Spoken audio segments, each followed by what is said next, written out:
Now, although there are plenty of other cartoons that will likely win the spot for best superhero cartoon ever, you can't deny that the spectacular Spider-Man was pretty much perfect in a lot of regards. But tragically, it also ended early, ending in Season 2 when Disney took control of Marvel Entertainment. This resulted in Sony giving up their broadcasting rights to the Spider-Man TV shows so that they could keep the rights to Spider-Man films instead. In short, the show was one of the first sacrificial lambs in regards to the continual beef between Sony and Disney over Spidey, which only makes it all the more impressive that it managed to do so much with only half of the time it expected to run. And of course, in between all of this, there's some mind-blowing facts for you, which I'm here to detail today. As I'm Jules, this is WhatCulture.com, and these are 10 mind-blowing facts that you didn't know about the spectacular Spider-Man cartoon. Number 10. There's unseen footage. Now, one of the weirdest things about the spectacular Spider-Man series is that unless we are somehow blessed by a creator who kept secret copies, we'll never see all of the footage that was produced for the show. This is because when it was first being created, the plan was to have bonus material for each episode that you could only see by watching the DVD, which would release each story arc as a film. Unfortunately, this idea was canned after the first arc, meaning that any footage made for the next arcs went in the bin.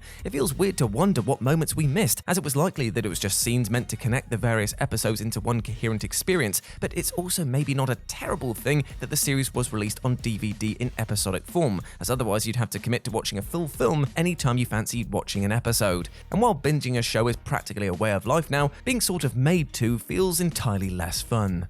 Number 9. Some of the show's creators actually cameo in it. Comics have long been one of the easiest things to put yourself into as a creator. Doodle yourself in a background, show somebody who looks a lot like you getting crushed by a supervillain, or just outright place yourself in a story as part of the plot. All three are more common than you might expect in the world of comic creation. The crew behind Spectacular Spider-Man appear to have taken great inspiration from this, as they very sneakily appear in the series itself. The show manages to feature 3 of the supervising staff, all hidden where you'd least expect them. Greg Weisman, the supervising writer, appears in the portion of the intro where a gathering of people are in front of an electronics store. The supervising director, Victor Cook, also appears in this part of the show, and one further time in the episode Gangland. Sean Galloway, the series' character designer, gets the short end of the stick though, only briefly appearing as a DJ in Blueprints. However, even this is pretty cool, all things considered, meaning the only real shame is that more of the production team didn't get to make their cameo. Number 8. There was going to be a Venom spin-off. Spectacular Spider-Man being ended early was a great shame, largely because it wasn't from a lack of talent by the creators or lack of interest from the fans, but rather because of complications that arose from Disney buying Marvel. But, as it turns out, this didn't just stifle the Spectacular Spider-Man series, as the team then revealed that Venom was going to appear quite often in the extra 39 episodes that were planned but never made. Had audiences reacted well to Venom, the plan was to then have him feature in a spin-off series of his own that would presumably focus around a version of Venom that was more like the anti-hero we see in comics today. This would have been downright fascinating to watch, and so it's even more of a shame that the show was canned before it could spawn this potentially stellar spin-off. It would have been a great way to establish the wider Spidey world and to make sure nobody ever felt too overloaded with the show solely being based on Peter Parker. Tragically, it remains only a fun idea for now.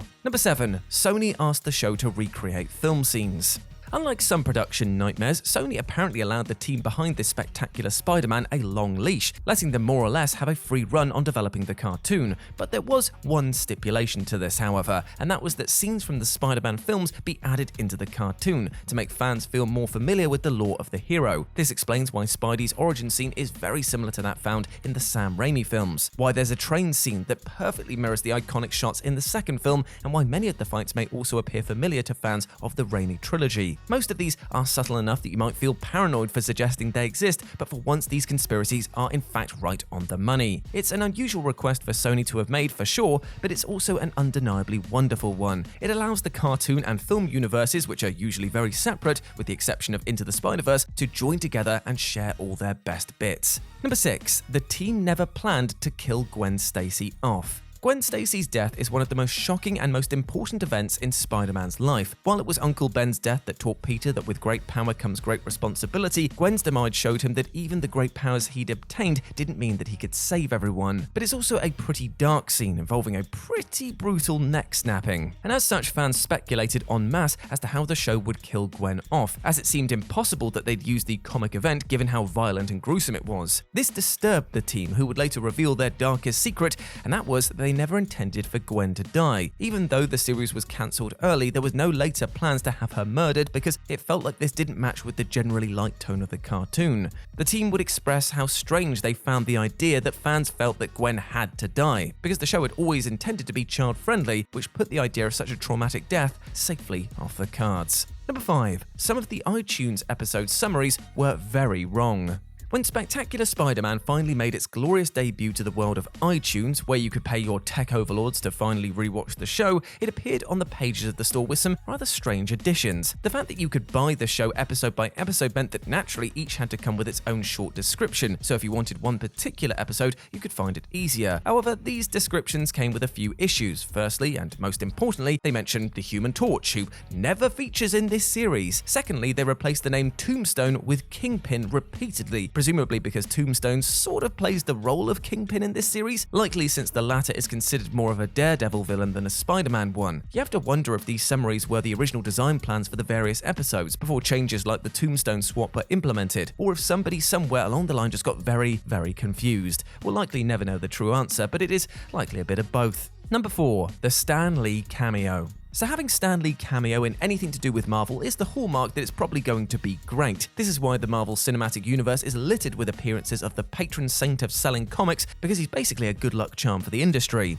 Spectacular Spider-Man clearly also wanted a bit of that luck, because the man himself also pops into the series for a cheeky hello. In the first episode of the show's second season, we're treated to a version of Stan Lee who works on the docks. He looks exactly like Lee, and is provided with plenty of funny quips and wonderfully strange dialogue to warrant calling this one of the best cameos in anything to date. Better yet, Doc Lee is accosted by Mysterio, and yet treats the supervillain with skeptic disbelief, which is made infinitely funnier by the knowledge that this is one of Marvel's forefathers being cast as the guy who thinks Mysterio's appearance is a prank. Also, the cameo provides us with Stan saying the phrase, "Are we being punked?" which is just a soundbite for the ages. Number 3. It combined two characters. Being fans of Spider-Man may have felt slightly bad when the hilariously named Fancy Dan got his villain upgrade, getting some swanky new armor and calling himself Ricochet. After all, the character of Ricochet surely existed. Had comic fans forgotten a fairly cool Spider-Man foe? Well, the short answer is no, they hadn't, technically. The long answer is that Ricochet does exist in the comics, but as a totally different figure. The comic Ricochet was actually a persona that Peter Parker took on while Spider-Man was wanted for murder. The alias would go on to be the superhero title of Johnny Gallo, one of the most badass mutants to ever go basically under the radar. So the cartoon version is a pretty drastic change, but that said, it's still cool to see this mantle find its way into the Spectacular Spider-Man cartoon, even if it's under a very different premise than the comics. Also, it gave a bit of legitimacy to Fancy Dan, who otherwise would have been remembered for having a particularly silly name,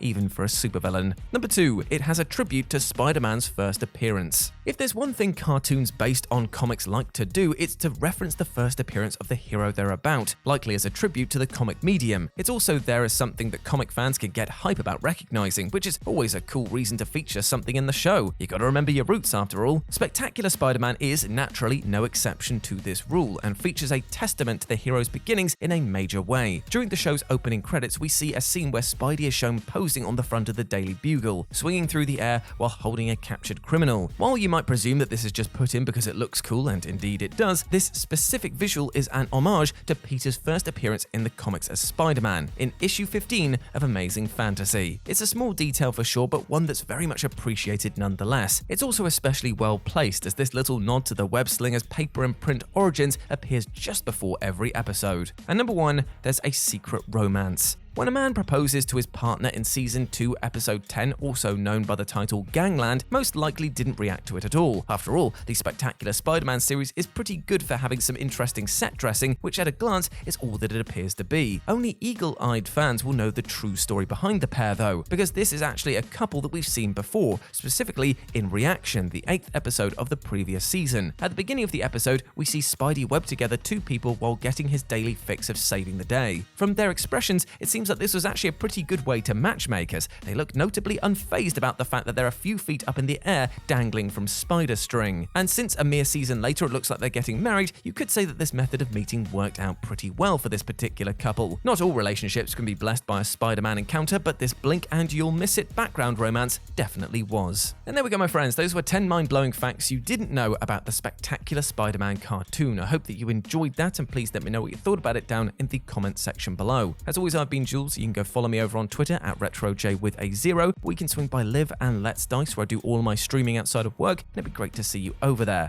But before I go, I just want to say one thing. Hope you're treating yourself well with love and respect, my friend, because you deserve all the best things in life, alright? And don't let anything or anyone else tell you otherwise. You are a massive ledge, and I want you to go out there and thwip your way to greatness. As always, I've been Jules. You have been awesome. Never forget that, and I'll speak to you soon. Bye.